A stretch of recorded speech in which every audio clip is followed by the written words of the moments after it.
उस समय जो घटित होता है उसने कभी अनुभव किया नहीं है, इसलिए वो अनुभव के कारण वो मूर्छित हो जाता है और शरीर गिर पड़ता है।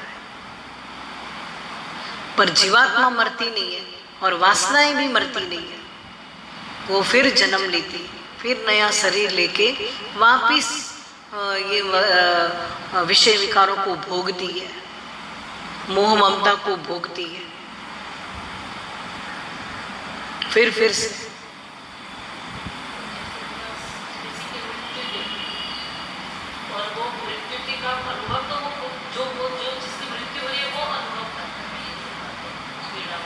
हाँ, जिसकी मृत्यु हो रही है उसको भी अलग दिखाई देता ना, ये क्या हो रहा है। ऐसी स्थितियां कभी देखी नहीं होती है। हाँ, तड़फ रहा है सामने वाला, तो ये तड़फ रहा है, क्यों तड़फ रहा है, ये मर जाएगा। इसमें उसकी ही इच्छाएं वासनाएं दुखी होती। किसी का पति का शरीर शांत हो जाता है तो वो तो रो ही रही है, दूसरी वाली क्यों रोती है? दूसरी वाली इसलिए रोती है कि मेरा पति भी ना ऐसा मर जाए, इसका बेचारी का चला गया और मेरा पति जिंदा रहे, और पता नहीं क्या क्या सोचती रहती है। जो भी सुख लिए होंगे ना, वो सारे सुख ही उसको याद आते हैं, बाकी पति वती से कोई लगाव नहीं होता है, खाली सुखों से ही लगाव है सबका।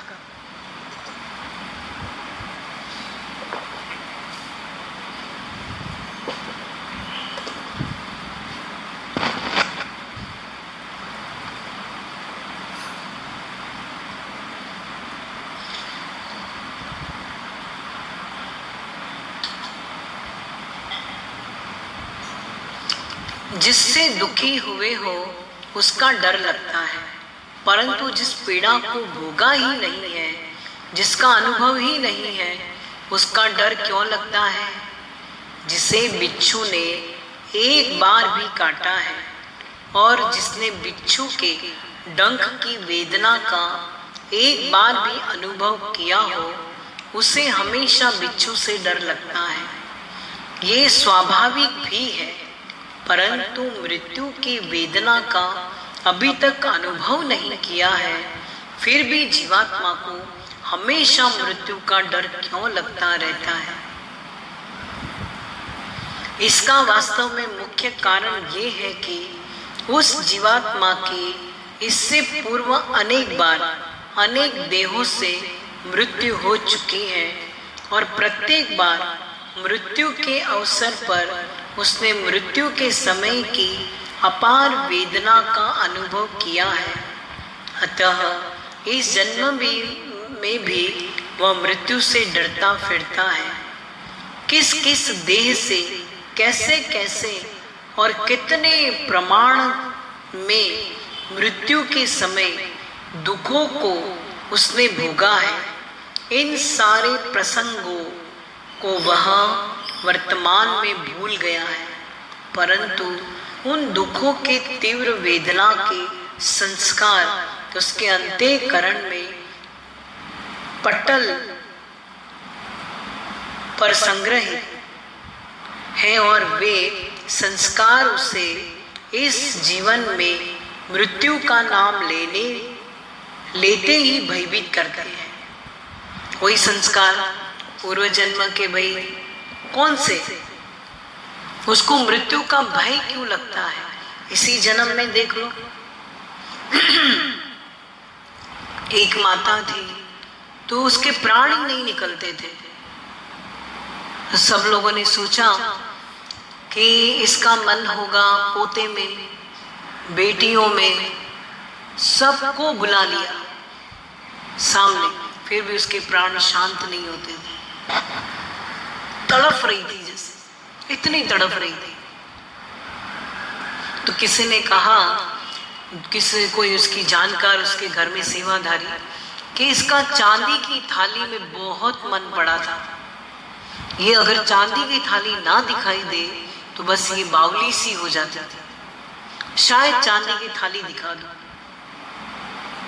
क्योंकि इसके मरने के 8 दिन पहले चांदी की थाली कहीं गुम हो गई थी। जब उसको सुन करके बुला गया कि माँ ये चांदी की थाली मिल गई है, देख ले, हाथ से छू ले, और थी स्टील की थाली, क्योंकि नेत्र भी चले गए थे और तुरंत उसके प्राण निकल गए। तो वेदना उसको थी थाली की। हाँ, हाँ, मृत्यु इतनी वेदनादायक नहीं है जितना ये तुम्हारे संसार में फंसे हुए मन। तुम अभी देखो जीते जी, हाँ, तुम्हारी बेटी पे दुख कष्ट आता है तो क्या तुमको वेदना नहीं हो रही है? तो ये जीते जी मरी तो रही है। उसका दुख तुमको अपना कितना लगता है? तुम्हारे घर में जो भी है उनको देख के वो दुख पीड़ा में होते हैं, कोई मारपीट करते हैं, तो ये सब कुछ देख के तुझे कितना फील होता है? तो मन फंसा हुआ है तभी तो होता है। तुम्हारी घर की चोरी कोई करके चला जाए, कोई भी चीज की जो तुम्हें बहुत पसंद है, उसके लिए तुमको कितनी पीड़ा होती है। एक माता के देवर ने 20 लाख रुपया उसके पति से लिया था।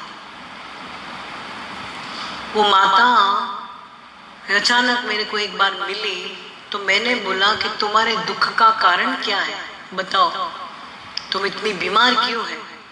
तुमको कोई कमी नहीं है तुम्हारे घर में, तुम्हारे बेटे अच्छे से कमाते हैं, तुम्हारे पास बंगला है, गाड़ियां हैं, नौकर चाकर है, फिर काय का दुख है?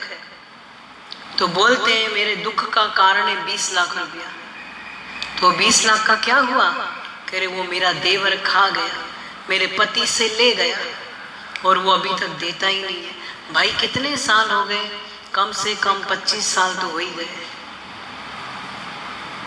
माना तेरे को 20 लाख के सामने कितना लाखों करोड़ रुपया तेरे सामने है, पर वो 20 लाख तेरे को क्यों मतलब तकलीफ देता है?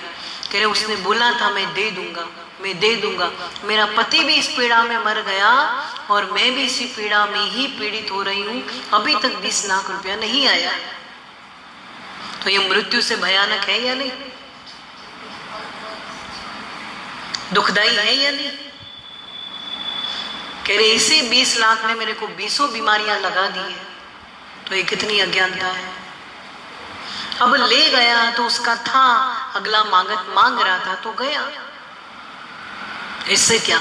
तो कहीं ना कहीं तुम्हारा मन फंस जाता है।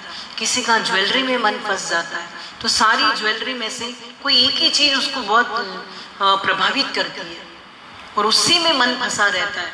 उसके पीछे अपना दिमाग लगा के और अपने आप को बीमार कर देता है। किसी का मकान में मन फंस जाता है। अंत वेले जो माया सुमरे, ऐसी चिंता में जो मरे, सर्प झुन वलवल उतरे। अंत वेले जो मंदिर सुमरे, माना ये मकान सुमरे कि मेरा बंगला इतना अच्छा संगमरमर का बंगला, कहाँ कहाँ देश विदेश से ला करके मैंने इस बंगले को सजाया, उसमें पूरा मन, पूरी ममता ऐसी फंस जाती है उसमें।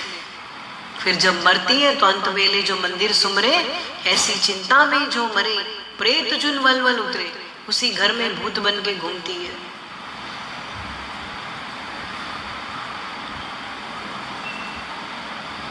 तो ये देखो, ये मृत्यु से भी ज्यादा तुम पूरा दिन अपने आप को देखो ना, कौन कौन से विचार तुमको सताते हैं, कहाँ शांति है तुम्हारे अंदर में। ये पदार्थों में यदि शांति होती तो फिर इतने पदार्थ मिलने के बाद भी तुम्हारे अंदर शांति क्यों नहीं है? क्योंकि जो है वो तुम्हें दिखाई नहीं देता है, पर जो नहीं है उसके पीछे मन भागता है, यही अशांति है।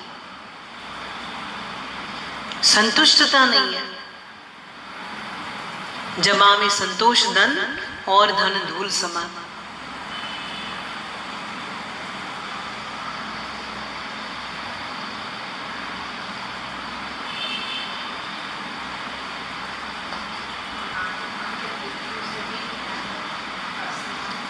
हाँ, वासना ही है जो मृत्यु शरीर धारण करती है।